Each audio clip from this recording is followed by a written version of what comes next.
This video is going to be about um, editing your interior of your mesh apartment.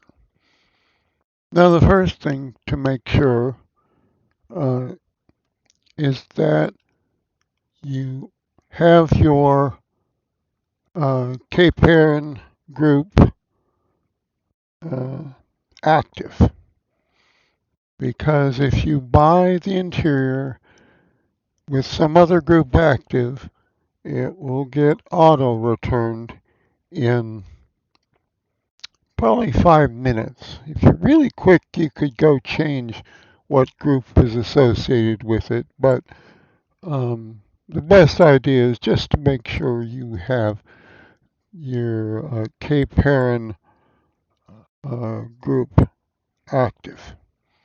All right, so the first thing we do is uh, if Spot has set this for sale, then you can buy this interior. Okay, so I now own that. And the next thing I want to do is take a copy. Now, usually the upstairs and the downstairs are separate um, are separate objects, so you have to buy both of them, and you have to take a copy of both. It's at least it's wise to take a copy, because if you make a mistake and really mess things up, and it's pretty easy to do, um, it's good to have a backup copy. Okay, so now I own this. So if I want to edit it, then I will choose Edit. And there it is. All right, so let's say I want to change the texture on one wall. You need to go over and say Select Face. All right, now you get all this pattern of squares with circles in it. And these are the repeats. Now, so if we want to just change, say, the texture of this wall, then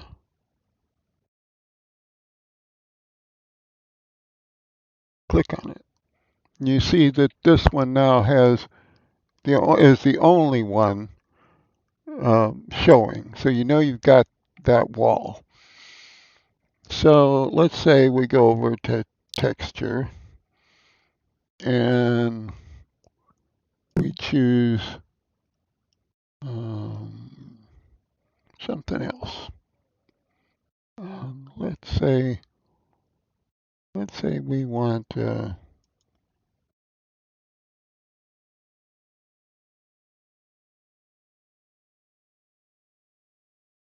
oh, be good if I already had planned this part out.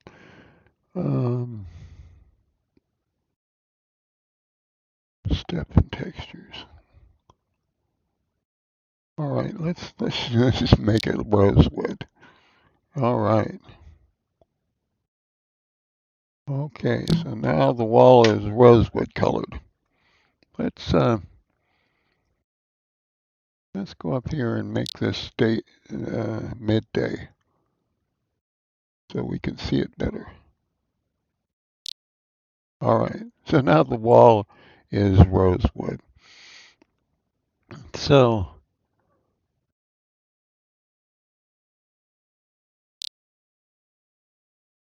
maybe we should have made the floor rosewood.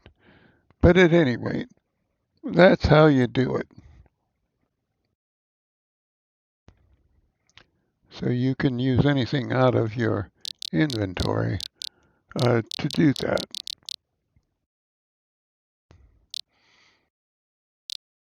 So you want to do some more of it, make sure and do this select face. If you don't select a face, it will change the entire interior to whatever texture you put in this box here. So that's where you're being able to recover uh, the the original back from your inventory becomes really handy. Now let me show you what happens if you if you take the interior. All right. No, I don't want to take a copy. Let me try that again. I want to take it. There's this one. All right. If your interior gets returned to your lost and found, or you take it for some other reason instead of take a copy, then bang! Wow, where did everything go? And you think, oh, geez, I've deleted the whole apartment. Well, go out here, see the exterior of the apartment is still there. You just can't see it because it's clear from the inside. Your door is still there and a bunch of other stuff. Now, how to recover it. I'm going to get rid of this here. Let me go to recent textures. No, not textures. Objects.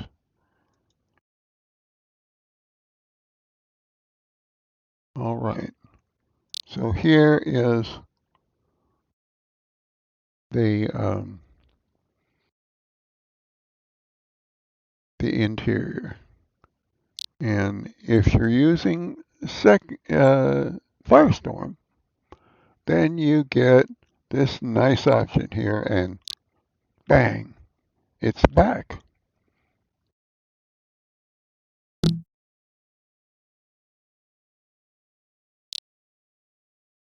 And you can still, since that one, I took it, it's still got the last change I did on it.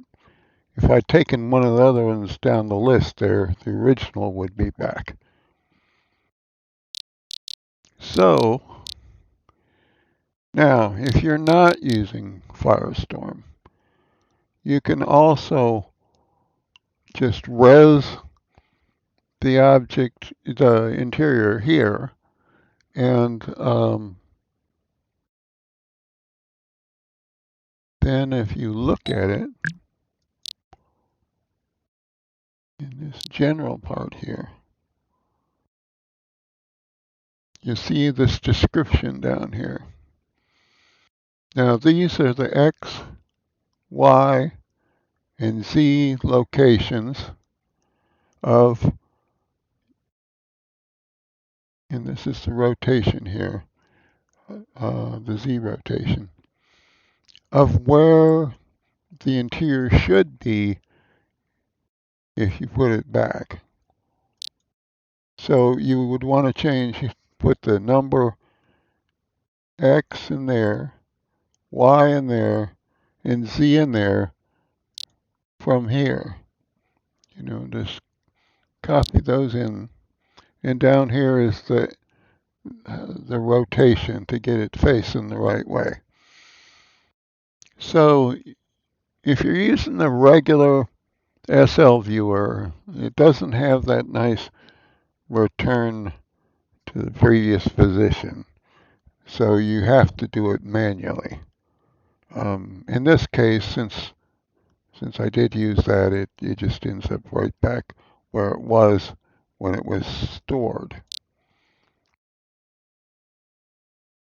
So that's the basics of editing the mesh interior.